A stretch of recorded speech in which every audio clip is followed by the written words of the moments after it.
Did you think over the years, did you tell anybody, oh, look, the Donald Trump, you know, I remember I had this encounter with him? No, I didn't start telling my story until about a year and a half ago, when it became apparent that he was making a serious run for the presidency. And I would have an occasion to say to a group of friends, let me tell you my Trump story. Now, most of these friends were women. It was my book club. It was this club. It was neighbors and friends and everything. But a couple of men, my son-in-law, my son, friends, my nephew, the whole thing. And over the year and a half that I've been telling it, it's like it doesn't change it at all. It still infuriates me when I think about it, but you know, that was a long time ago. It wasn't until Sunday night.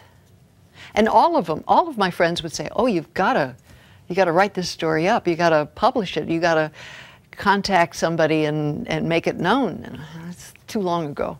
You didn't want to do that? No, not particularly. I mean, it was too long ago.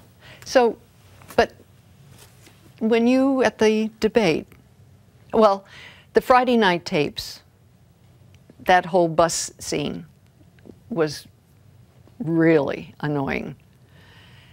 And then the debate, when you specifically asked Trump, had he ever groped a woman, or I forget how you phrased it, and he said no. Yeah, I asked him if he was just bragging about sexual assault, or if he had actually done what he said. Had he ever kissed a woman without consent? Had he ever groped a woman without consent? And he said no. And I literally wanted to throw something at the TV or punch my hand in the TV. And that was Sunday night, and Monday morning I found myself writing an email, letter to the editor to the Times. Something about him actually denying it on that stage. Yes, that's it exactly. What do you think it was about that moment that made you want to go public? Because I really would like for the fact that he's lying, and he lies about so many things, really brought out. And yes, you did. You asked a very good question, but he's very good at, all of a sudden he was talking about ISIS, and he was talking about defense, and he was talking about this, that, and the other. So he manages to change the conversation. And sometimes I don't think he's even really aware of that he's lying. He's built up his defenses in his head to the extent that he doesn't know.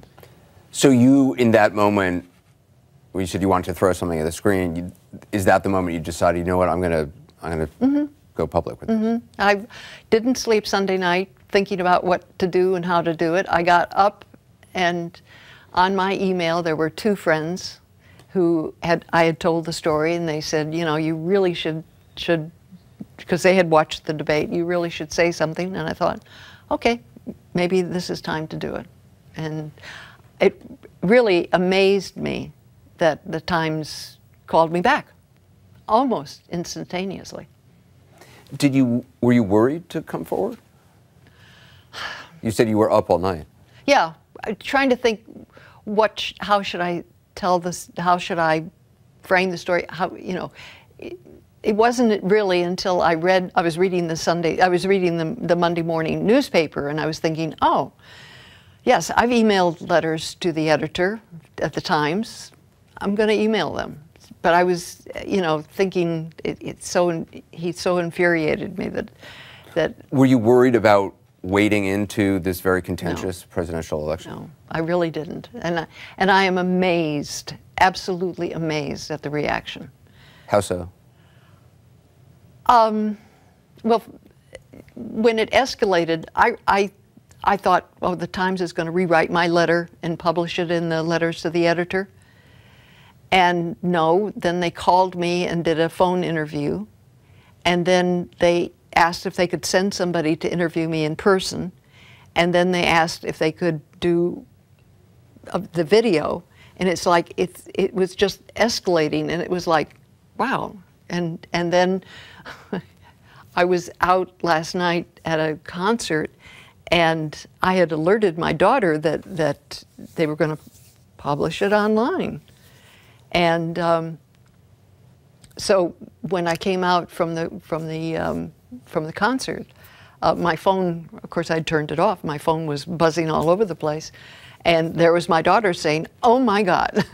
so that's when I saw the video, and then this morning, well, I haven't even finished reading the story yet. So I mean, I haven't even gotten to that point. That's how chaotic my life has been today. You know, there obviously there's going to be criticism, and I'm sure you knew that going into it. Criticism. I have made it. I'm not responding to. I'm not looking at emails that I don't recognize. You're not watching television. I'm not watching. I know that there are people out there that this is a hot button issue for them, and they're angry, but I'm not going to wallow in that. One of the things some people have suggested is that you're looking for fame. You're looking for 15 minutes of fame.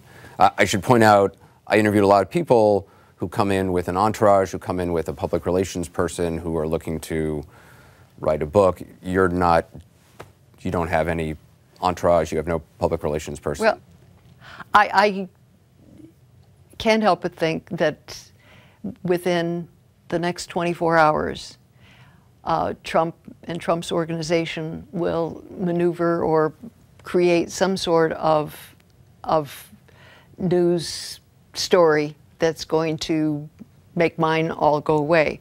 But apparently there are a number of women who are now coming forward, so that's kind of rewarding.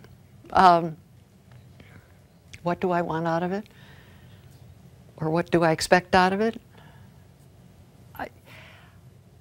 It would be nice if some men could have some sort of inkling that their behavior leaves a mark, leaves a scar, leaves a lot of pain.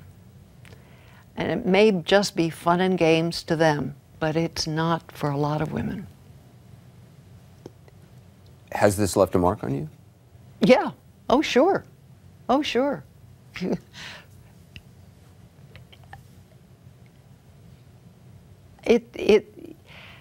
But it was part of, I'm working, I'm gonna survive, we're gonna move on, and I'm gonna take care of my family, and I'm gonna try to enjoy what I enjoy.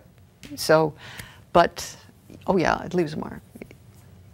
Even though that's something that a lot of women still have to deal with, but certainly back then had to deal with it, and you at the time sort of thought, well, this is the cost of being on the road, but it hurts. Yeah, well, I have hopes or aspirations that things are better for women working now.